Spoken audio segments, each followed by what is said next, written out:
responsibility for making the line look worse than it played, and that's exactly the kind of thing that causes him problems in the locker room. Reed wrote on Twitter after Griffin's press conference that coaches say several offensive linemen dislike Griffin. Skip, what does this say about RG3? Stephen A., now we got to get real serious. I know we had some fun with that topic. Not that I'm not absolutely serious about my reservations about Andrew Luck, but I'm dead serious about this. Gotcha. This tells me that Robert Griffin III is even in more trouble than I suspected he was in D.C. We've heard bits and pieces about this come out before, about how some teammates in that locker room, we have been told, reportedly had issues with the me in RG3. All the self-promotion, the brand promotion, sometimes the blame deflecting. And it rubbed them the wrong way. It alienated some. You have emphasized the incident, was it 2 years ago in the Philly game? Remember that, when none of his teammates would help him up? And finally, one of the Eagles reached down and said, I'll give you a hand and help you up. Wow. Well, here we go again. And Stephen A., everything that happens to Robert is self-inflicted to me because it's what's coming out of his mouth. I'm assuming some of those offensive linemen were a little upset, if not alienated, by the fact that Robert, in his interviews, indicated, well, we didn't block very well. And I'm just paraphrasing how it would come across. But instead of taking all the blame on himself for his poor performance, and you were the first to, by the way, jump out there and say he deserved a break because they didn't protect him that night. They were without their starting left tackle. What is he, a two-time Pro Bowler, and Trent Williams? He came back to practice this week. I'm not sure if he's going to be able to play on a sprained foot, so that could put RG3 in jeopardy again, obviously, tomorrow night in Baltimore against those not in such a good mood Ravens at this point. But it's coming across through his interviews that he will not accept full blame for his poor performances.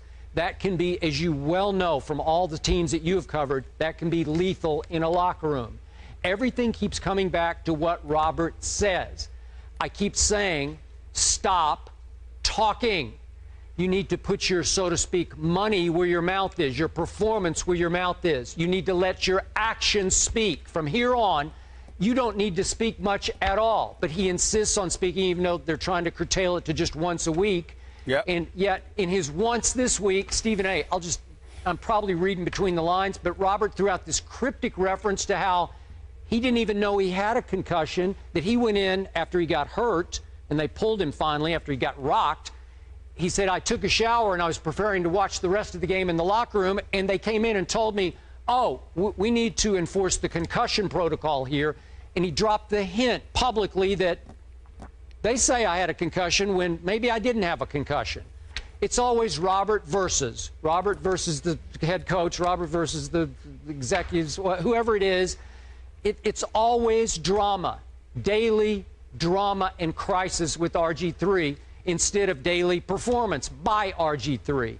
So, again, this is just another indication to our point yesterday, thanks to Joe Theismann, that tomorrow night in Baltimore is going to be the biggest game of Robert Griffin III's career. Skip Bayless, what shocks me about this subject matter is that it's news. Because as we've watched this offensive line, have they been anything short of offensive? I mean, true, I agree. Let's take into consideration. What I would say to you is that let's be careful about accusing them, however, of intentionally being negligent in their responsibilities. They just may not be very good. This is a team that gave up true. In RG3's 9 starts last year, 7 starts last year, 9 games he played, he was sacked 33 times. 33 times in 7 starts, okay? 9 games overall, 7 starts. But then you look down, Skip. Colt McCoy played 5 games. Yep. Started 4. He was sacked 17 times. Overall, the Redskins gave up 58 sacks last year. Do you know how sorry you have to be to give up 58 sacks?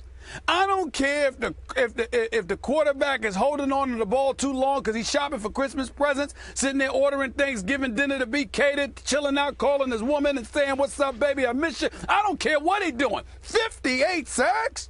You know how bad you have to be to give up 58 sacks? I mean, Molly, can I get an amen? I mean, good Lord. Amen. 58 sacks? You've got to really stink up the joint to give up that many sacks. You have a witness. So again, that's right, be a witness. Amen. The point is this. If you're going to give up that many sacks, it's hard for me to say that, oh, you got an issue with RG3.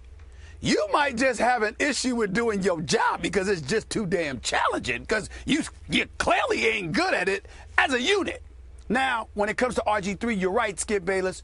Got to pipe it down.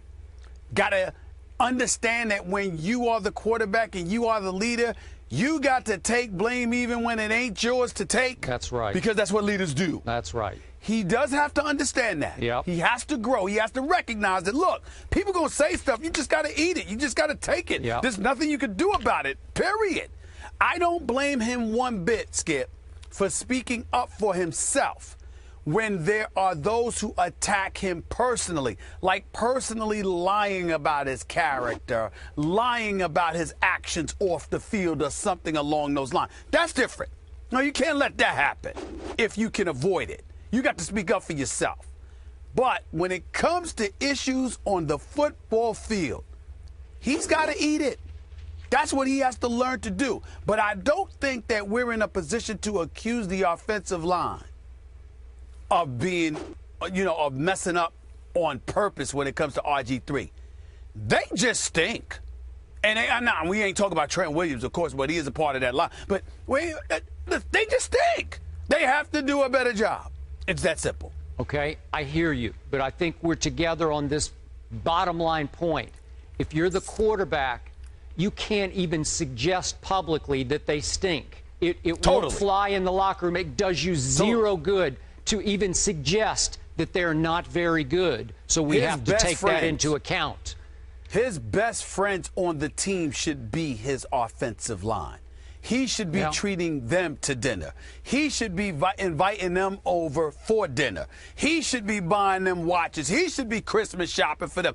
Take care of those who take care of you. That's a cardinal rule in every facet of life. Yeah, even if they don't take care of you. That's right. And again, I'm going to reiterate my point. He was without his left tackle, who's pretty good, in Trent Williams. I'm not sure. It's unknown yet whether Trent will try to play tomorrow night. If he doesn't, RG3 might have another legit, valid excuse. But you can't make it after the game if you stink it up. That's the point. We agree. Yeah. We agree there. I know I'm Captain Obvious here, but the guy needs a change of scenery.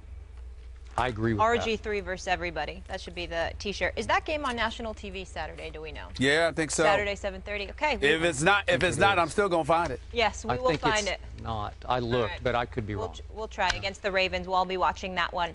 Moving on, though, Pittsburgh now has to deal with another suspension this season.